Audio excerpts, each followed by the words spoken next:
Ah, bonjour chers téléspectateurs, Marc-André de motocycliste.net. Aujourd'hui, je vais vous parler du raffinement d'une petite machine de 2023, la SCL 500 de Honda.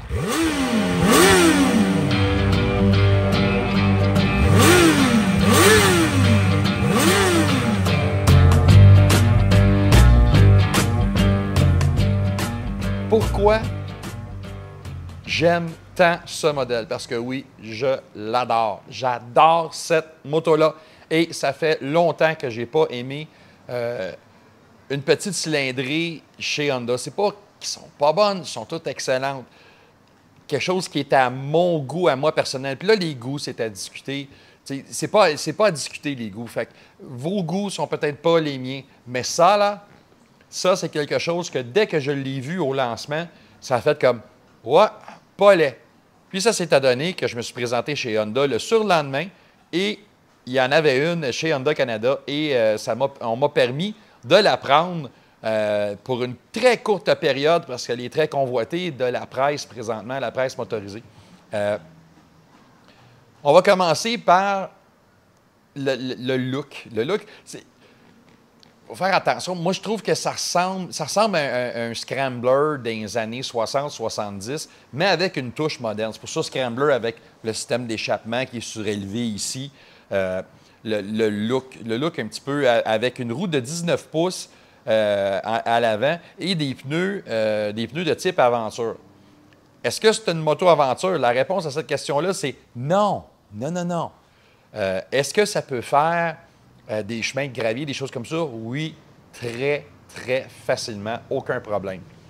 Quelque chose que j'adore de cette moto-là, c'est la motorisation. C'est un 471cc, un 500cc, un bicylindre qui est absolument, absolument génial pour la simple et unique raison que c'est doux. C'est soyeux comme de la soie. Ça ne vibre pas. Et les performances sont quand même très, très plaisante de cette moto-là. L'accélération est bonne, les reprises sont bonnes. C'est le système légendaire de Honda, le PGM FI. Honda qui ont été un pionnier dans la venue de l'injection d'essence séquentielle sur une moto. Donc, c'est un système qui est très au point, mais encore là, simple. Les reprises sont bonnes.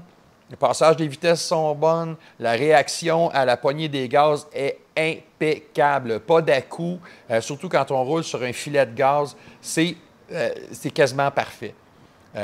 J'aurais aimé avoir un petit peu plus de puissance, puis Honda, malheureusement, ne révèle pas la puissance exacte du moteur. J'estime aux alentours de 45 à 50 chevaux. Quand même un bon couple. C'est quand même un parallèle. Donc, le couple, c'est pas un moteur qui aime se faire cravacher haut dans les tours. C'est un moteur qui aime les reprises, les mi-tours et les départs. Mais c'est onctueux. On a aussi un embrayage qui est tellement facile. Je vous dis, là, venez voir ça.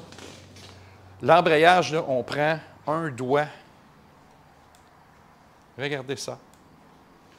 Ça, c'est des détails qu'on ne parle pas souvent dans la presse, mais l'embrayage peut le faire à un doigt. Et la façon qui est ajustée, qui est calibrée au niveau des ressorts, c'est vraiment génial. Donc, ça fait une moto qui est très facile à prendre pour un nouveau motocycliste ou quelqu'un qui n'est pas très, très fort, ou une dame, je ne veux pas être sexiste, là, c'est pas ça, c'est quelqu'un qui est de moins forte stature, ou des plus petites mains, va avoir beaucoup plus de facilité à opérer cette clutch-là. L'embrayage, comme on dit en français, on regarde un petit peu tout, c'est minimaliste. C'est une moto qui est extrêmement simple, mais avec de la technologie. On parlait de l'embrayage, justement, elle est équipée d'une slipper clutch, qui veut dire que si jamais on y va un petit peu trop fort dans le rétrogradage, on ne barrera pas la roue arrière et ainsi de suite, suivre avec peut-être une perte de contrôle. Donc, le slipper clutch, c'est intéressant. Au niveau de sécurité, encore, au niveau du freinage, on a les freins ABS de série et c'est tout. Il n'y a pas d'autre technologie.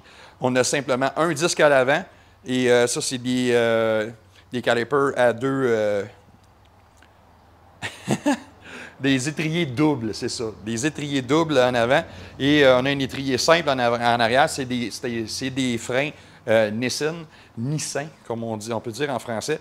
Très bien balancé. Par contre, Il requiert un petit peu plus de mordant, spécialement à l'avant, surtout quand on est à haute vitesse ou à vitesse d'autoroute.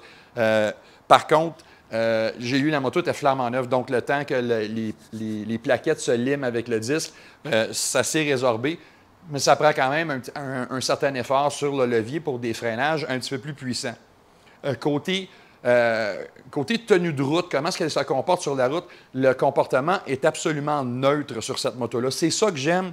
J'adore. C'est pour ça que je l'aime. J'aime le look à la base, mais quand on y va et on prend place à bord. Ah oui, j'avais oublié aussi. Il y a la selle qui est extrêmement confortable. Tu t'assis dessus la première fois et tu dis, ben tabarnouche, je viens de marcher sur une planche de bois. Mais après quelques minutes, notre popotin se moule dedans et c'est très confortable. Revenir au comportement neutre. Elle est facile pour faire les contre-braquages. C'est c'est typiquement Honda. Mais si on prend la simplicité, tout est à câble. Il n'y a pas de ride-by-wire, rien. C'est câble à gaz, des freins de base, un embrayage à câble, une facilité déconcertante de rouler. J'adore ce concept-là. Et si vous remarquez ici, la suspension avant n'est pas ajustable, ni celle d'en arrière, mais on a juste la précharge en arrière. Donc, on peut mettre la précharge sur les ressorts en arrière si on est un petit peu plus gros. Ce que moi, je devrais peut-être aller chercher un petit peu plus de précharge. Non, je vous le dis. Et ce merveilleux ensemble de motos, on demande 9 090 $. Ça, c'est préparation, transport inclus et les frais. En tout cas, tout frais inclus, à part les taxes, c'est 9 090 $. Ça vient avec une garantie de 6 mois. Et encore là, pour à peu près 800 balles, on peut avoir une garantie jusqu'à 5 ans. C'est ce que j'aime chez Honda. Les garanties sont vraiment pas chères, garanties prolongées. Fait qu'on rajoute de la valeur à la moto. C'est une moto qui est extrêmement bien balancée, qui est plaisante. Et on a fait un bout sur un circuit fermé. La vitesse de pointe est au-delà de 140 km/h. Puis les accélérations pour rentrer sur autoroute, c'est souvent ça, les petits cylindrés, des fois, ça s'essouffle un petit peu. Aucun problème avec ça. Ça tire très, très, très bien. Honnêtement, c'est une moto que je considérais, même à mon niveau d'expérience, parce qu'elle est plaisante à rouler dans les chemins de campagne. Les courbes, c'est plaisant, c'est le fun. La garde au sol est élevée. Les pédales sont bien placées et en même temps sont assez larges pour pouvoir déplacer son pied pour le mettre confortable.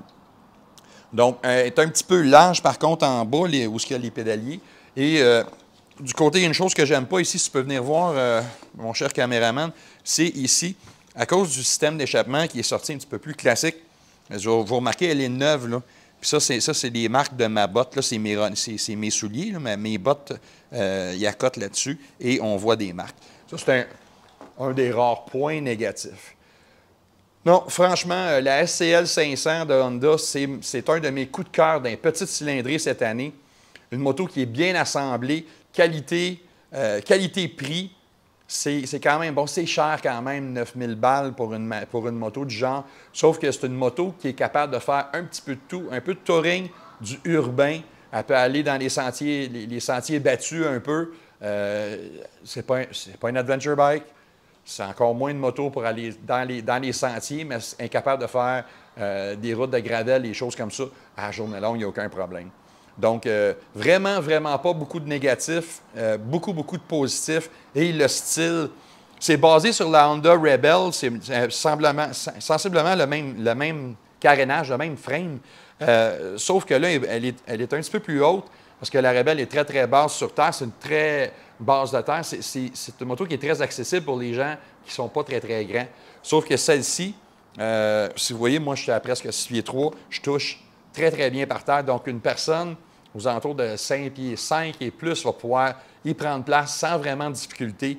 Et la prise en main est extrêmement facile. Je vous encourage à vous rendre chez votre concessionnaire Honda le plus proche, s'il y en a disponible pour en faire l'essai, ou juste vous asseoir dessus dans la salle de montre. Vous allez comprendre tout de suite ce que je veux dire par cette petite moto-là qui est capable de faire ce que bien les petites aimeraient faire comme les grandes. Fait que ça, c'est la SCL 500 de Honda 2023. Pouce en l'air si vous aimez qu'est-ce qu'on fait pour vous. Et en même temps, abonnez-vous à notre chaîne YouTube ou le réseau social où est-ce que vous verrez ce vidéo-là. Pouce en l'air et abonnez-vous. C'est toujours pratique. C'est comme ça que ça nous encourage parce qu'on n'est pas commercial du tout. Fait que c'est les likes qui font que nous autres, on peut faire des sous pour continuer à vous offrir du contenu. Moi, c'est Marc-André. Derrière la caméra, c'est mon ami Jason. Et nous autres, on est motocycliste.net. Moi, je m'en vais me promener parce qu'il faut que je la ramène demain chez Honda.